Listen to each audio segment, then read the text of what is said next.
Now let's activate the D2 Wi-Fi starter pack. You get the SIM, you insert it into a phone.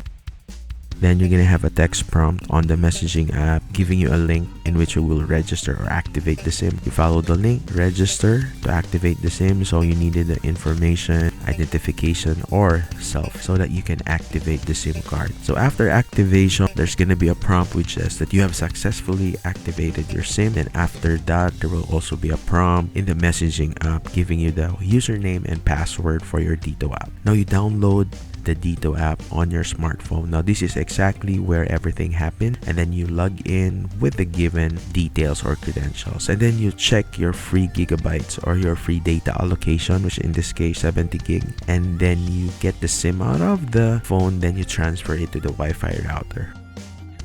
We turn on the Wi-Fi router, we connect it to the Wi-Fi right there,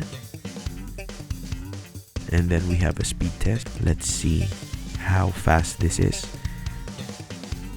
And then let's enjoy our internet. Now that's a very quick and easy way to activate and to start your D2 Wi-Fi starter pack or Wi-Fi starter kit. Tell me in the comment section what are the things that you need to know. And this is Rai. Hope this helps. Please subscribe. See you on the next video. Bye.